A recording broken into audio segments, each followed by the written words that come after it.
Poštovane koleginice i kolege novinari, dragi gosti. Pozdravljam sve vas i žao mi je što nijesam među vama danas. Navršilo se 30 godina od smrti moga brata Dušana Bogavca. Bio je jedan od rodonačelnika borbe za nezavisno novinarstvo i slobodu izražavanja.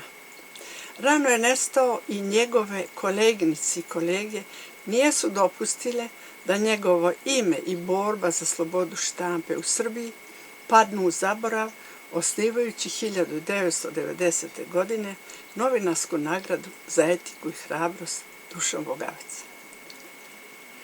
Zahvaljujem se Duškovim koleginicama i kolegama za njihovu višedecenijsku solidarnost i upornost, nagrađujući najbolje novinare i novinarke, i to u jednom društvu izuzetno opasnom za žurnalističku profesiju.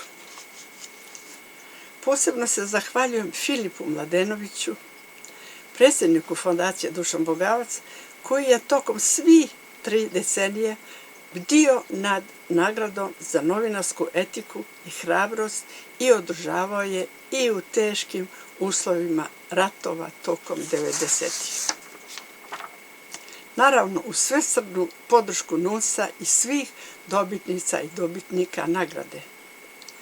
Svima koji su dobili ovu nagradu za etiku i hrabrost, kao i onima koji su bili u najužem izboru, čestitam upravo za primjerenu smjernost kojom su se isticali u društvu koje guši istinu.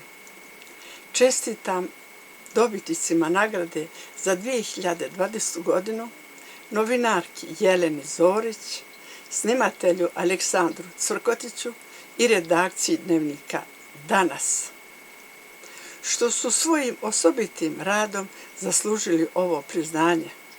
Raduje me što nagradu dobijaju hrabri ljudi, dostojni prethodnih dobitnika nagrade, i što je, zahvaljujući njima, ime moga brata još prisutno u društvu koje on tako strasno želio da poboljša.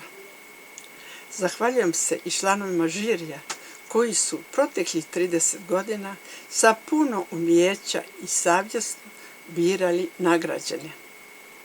Jer upravo sada nam je potrebno hrabrosti i mnogo vrijednih primjera da bismo shvatili da borba za slobodu izražavanja ima smisla i da svako od nas u tome treba da učestvuje. Sve vas pozdravljam i još jednom čestitam svim dobitnicima. Hvala.